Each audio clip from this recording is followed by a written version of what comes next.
আসসালামু আলাইকুম এভরিওয়ান, কেমন আছেন? আশা করি ভালো আছেন। আলহামদুলিল্লাহ আমিও ভালো আছি। আজ লাউয়ের সুলা দিয়ে বাগদা চিংড়ি দিয়ে ভাজি করব। আর ভাজিটা করার জন্য পেঁয়াজ কুচি করেছি, ধনিয়া পাতা কুচি করেছি, কাঁচামরিচ কুচি করে নিয়েছি। আর এই ভাজিটা খেতে অনেক স্বাদ লাগে।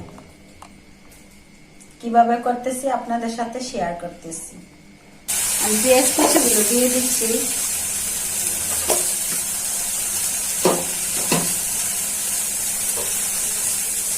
পেঁয়াজের পানিটা টেনে গেছে, এখন তেল দিয়ে দিচ্ছি।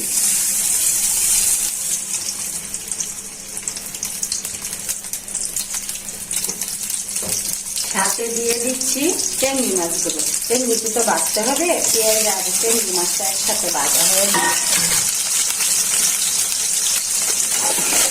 ভালো করে মাছটা ভাজা হয়ে যায়।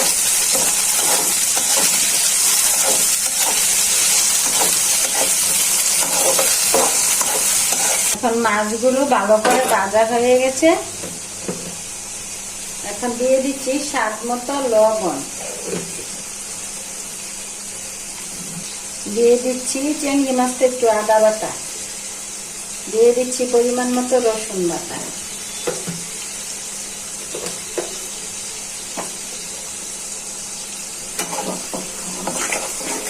একে একে সবগুলো মশলা দিয়ে দিচ্ছি। দিয়ে দিচ্ছি পরিমাণ মতো হলুদের গুঁড়া,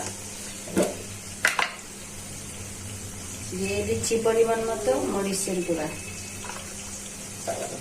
সাথে কাঁচামরিচ দিব, তো তার জন্য গুঁড়া মরিচ বেশি দিব না। দিয়ে দিচ্ছি পরিমাণ মতো জিরার গুঁড়া।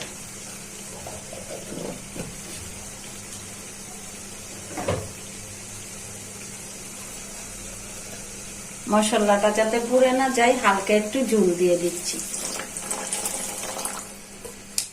এখন ভালো করে চিংড়ি মাছটা কষানো হয়ে যায়।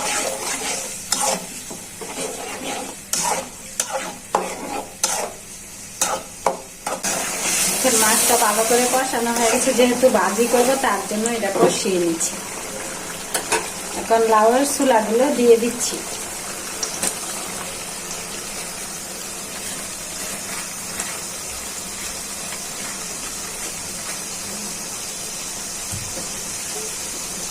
আর এই ছোলাটা এইভাবে ভাজি করলে সেই স্বাদ লাগে। আর গরম ভাতের সাথে তো একদম লোভনীয় একটা ভাজি, এটা খেতে অনেক স্বাদ। আর নরম কচি লাউ, তো কচি লাউ ছোলা ভাজি আমার কাছে অনেক ভালো লাগে।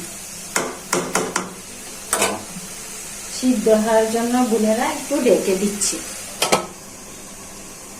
তো বোনেরা দেখি কিরকম হয়েছে, তো সেই রকম দেখি সিদ্ধ হয়েছে কিনা।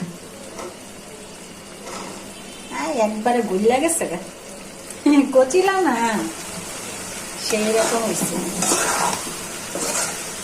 এটা গরম ভাতের সাথে খাইতে পারবেন, রুটি পরোটা দিয়েও খাইতে পারবেন, সেই লাগে। দেখি সবকিছু ঠিক আছে না? ও সেই স্বাদ। খালি করে কাঁচামরিচ গুলো দিয়ে দেই, কারণ শুকনো মরিচগুলো বেশি দিছি না ভাজি, তার জন্য। তো বোনেরা এরকম ভাবে আপনারা ভাজি করে খেয়ে দেখবেন, সেই স্বাদ।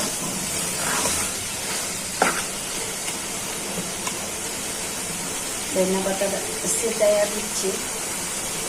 সিদ্ধ হয়ে গেছে তো ভাজিটা। তো বোনেরা ভালো থাকবেন, সুস্থ থাকবেন, আমার ভিডিওগুলো বেশি বেশি দেখবেন, লাইক করবেন, কমেন্ট করবেন, আমার পাশে থেকে সাপোর্ট করবেন। আর ভিডিওটা না টেনে ভালো করে দেখবেন। আল্লাহ হাফেজ।